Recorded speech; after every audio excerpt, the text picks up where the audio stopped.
Bayangkan Anda tertidur di rumah dan bangun di peti mati. Anda mulai sesak nafas dan dengan panik memukuli tutup peti mati dengan kepalan tangan Anda secara bertahap menyadari bahwa Anda sedang menuju kematian. Bukan, ini bukan plot Buried Alive Ryan Reynolds. Ini adalah kisah yang terjadi pada Walter Williams pada tahun 2014. Seorang pria 78 tahun dirawat di rumah sakit karena gagal jantung kongestif. Koroner menyatakan Williams meninggal dan jenazahnya dimasukkan ke dalam kantong mayat dan dibawa ke rumah duka Mississippi. Saat pegawai biro sudah bersiap untuk membalsem tubuh pria tersebut, tiba-tiba dia mulai bergerak. Williams terselamatkan dari kematian, memotong arteri dan mengganti darahnya dengan formaldehida untuk mengawetkan jaringan. Keluarga Williams menganggap bahwa alat pacu jantungnya mungkin telah berhenti bekerja untuk sementara waktu. Namun, apa yang akan terjadi jika pria tersebut tidak dapat menunjukkan bahwa dia masih hidup? Nasib tragis menimpa keluarga Hatcher. Pada tahun 1889 di negara bagian Kentucky, Octavia Smith menikah dengan James Hatcher dan melahirkan hanya satu anak, Jacob yang mungil.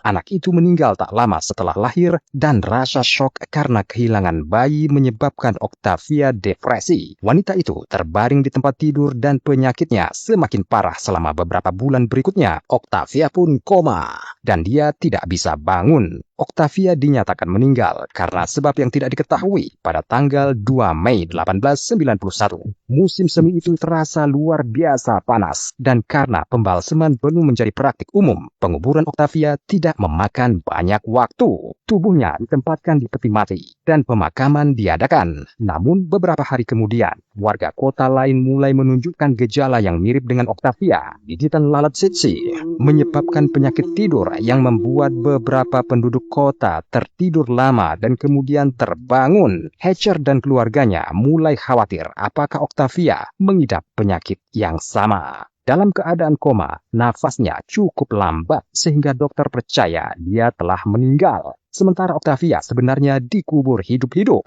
James Hatcher mengatur penggalian darurat. Saat membuka peti mati, dia melihat pemandangan yang mengerikan. Wajah Octavia seperti orang gila dan terdistorsi ketakutan. Lapisan penutup peti mati robek dan kuku wanita itu berlumuran darah. Setelah terbangun dari mimpi, Octavia mendapati dirinya terjebak di bawah tanah.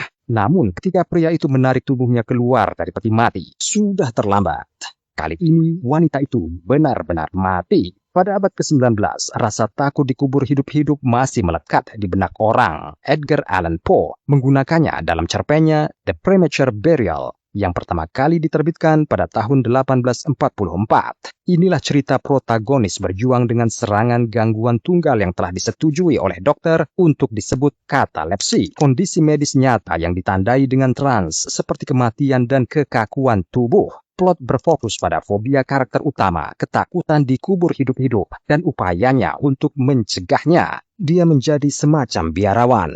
Jarang meninggalkan rumahnya, membuat teman-temannya berjanji tidak menguburnya hidup-hidup. Membangun sebuah makam dengan peralatan yang memungkinkan dia memberi sinyal bantuan jika dikubur hidup-hidup selama masa katalepsinya. Poe menggambarkan proses peningkatan peti mati sebagai sebuah konsep di mana orang tersebut akan memiliki akses ke udara dan cahaya, serta sedikit persediaan air dan makanan. Peti mati itu sendiri harus lembut dan hangat, dilengkapi dengan penutup dengan pegas khusus yang gerakan tubuh sekecil apapun sudah cukup untuk melepaskan orang tersebut. Sayangnya, terlepas dari semua tindakan pencegahan, ketakutan terbesar sang narator menjadi kenyataan. Pada abad ke-19, beberapa ide dipatenkan. Ini termasuk alarm peti mati dan tangga. Perangkat lain memiliki alat untuk menunjukkan gerakan dan cara untuk memasukkan udara segar ke dalam peti mati. Konsep penemuan lain melibatkan gerakan tubuh seseorang untuk menyalakan kipas jarum jam yang menarik udara segar dan bernafas ke dalam peti mati, dan perangkat tersebut juga menyertakan alarm bertenaga baterai. Bahkan beberapa variasi peti mati modern memiliki ciri yang mirip dengan penemuan abad ke-19.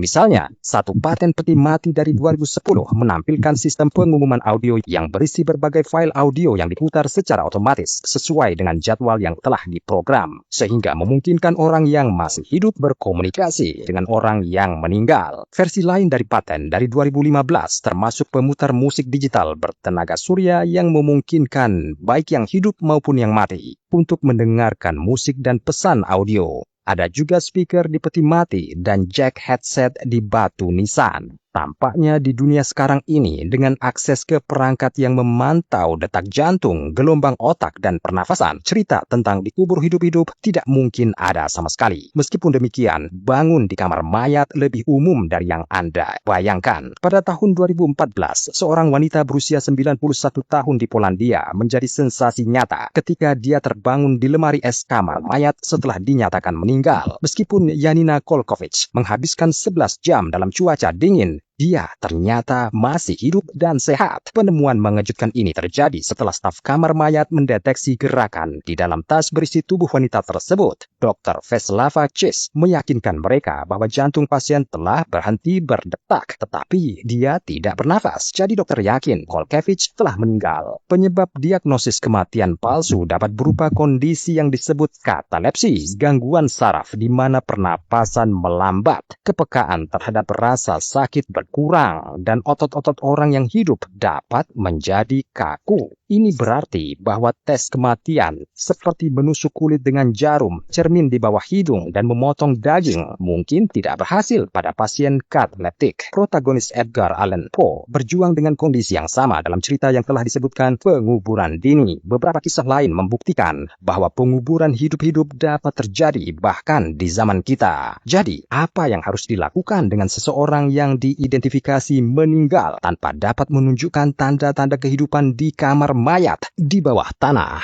Anda harus tenang jika tidak terdengar absurd dan menakutkan. Ya, pastinya bukan hari biasa jika Anda berada dalam kotak sempit di bawah lapisan tanah yang tebal. Tetapi perasaan stres dan panik hanya akan meningkatkan detak jantung Anda dan menyebabkan pernapasan cepat yang akan menghabiskan suplai udara Anda. Dengan demikian, suplai oksigen Anda yang sudah terbatas akan berkurang secara eksponensial. Ambil nafas dalam-dalam lalu tahan udara selama mungkin sebelum menghembuskan nafas. Jangan bernafas lalu menelan yang akan menyebabkan hiperventilasi. Jika Anda membawa korek api, jangan menyalakannya dalam keadaan apapun. Opsi dengan merokok cepat untuk menghilangkan stres juga tidak akan berhasil. Tunggu sampai Anda mencapai permukaan karena api dengan cepat menghabiskan oksigen yang tersedia. Jangan berteriak. Teriakan akan menimbulkan kepanikan dan detak jantung akan meningkat lagi, dan kita pernah mengalaminya sebelumnya. Alat kit Anda harus bernilai. Anda mungkin tidak memiliki palu atau gergaji di dekat Anda, tetapi bagaimana dengan ikat pinggang atau jam tangan? Jika Anda memiliki ponsel dengan koneksi internet, mungkin sedikit lain kesempatannya, tetapi bahkan tanpanya Anda masih dapat mencoba memberi sinyal lokasi Anda, meski sedikit tidak biasa, kepada dunia. Ya, itu bukan geolokasi di Instagram. Di sini Anda harus ingat pelajaran sekolah dulu. Memegang benda logam apapun di tangan Anda adalah peluang bagus untuk berlatih kode Morse. Sinyal SOS standar adalah 3 ketukan panjang dan 3 ketukan cepat pada tutup peti mati. Ya, kemungkinan Anda akan didengar agak rendah, tetapi Anda tidak memiliki banyak pilihan dalam situasi seperti itu. Jadi, apakah kita siap meninggalkan tempat ini? Sebelum membuka tutup peti mati sepenuhnya, ada baiknya mempersiapkan. Anda harus menggunakan pakaian luar, sebaiknya kemeja, untuk melindungi wajah Anda agar tidak mati lemas.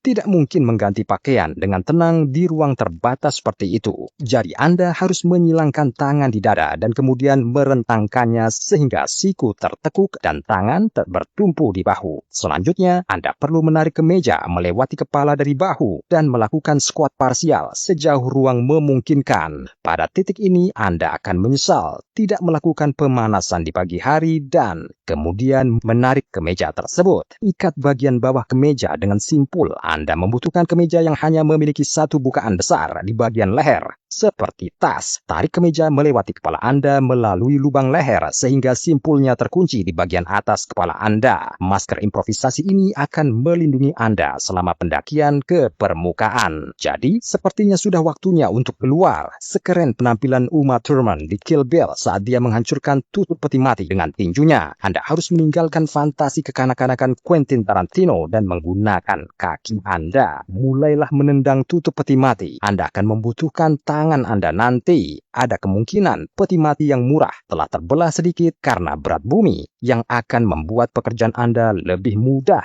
Buka tutupnya sampai tanah mulai jatuh ke dalam peti mati. Di sini Anda memerlukan masker improvisasi yang akan membantu Anda agar tidak mati lemas. Harus ada ruang di bagian bawah peti mati di bawah kaki Anda. Saat tanah mulai runtuh, tendang tanah dengan tenang, namun cepat untuk mengisi ruang di kaki Anda. Saat sudah penuh, mulailah mendorong tanah ke samping. Cobalah bernapas perlahan dan teratur. Saat Anda bergerak ke posisi duduk, tanah gembur di atas akan bergerak mengisi ruang yang baru saja Anda bersihkan. Jangan panik, Anda sudah duduk. Jadi saat tanah jatuh, terus dorong ke dalam peti sampai Anda bisa bangun. Saat Anda berdiri, Anda dapat mendorong tanah di atas Anda ke atas dan keluar dari kubur. Saat Anda membersihkan semua kotoran di atas Anda, keluarlah. Selamat. Anda hampir sekeren Uma Thurman. Konsep merangkak keluar dari peti mati, hampir keluar dari dunia bawah secara harfiah, mungkin terdengar seperti sesuatu yang fantastis. Namun pada tahun 2013,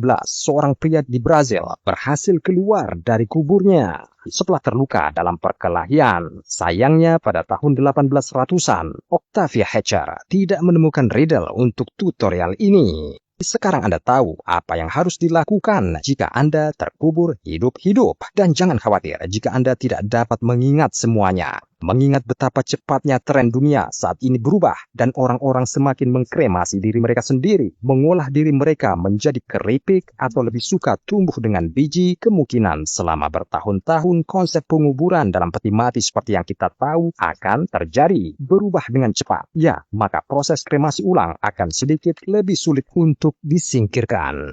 Tetapi pada saat itu Anda tidak perlu khawatir lagi.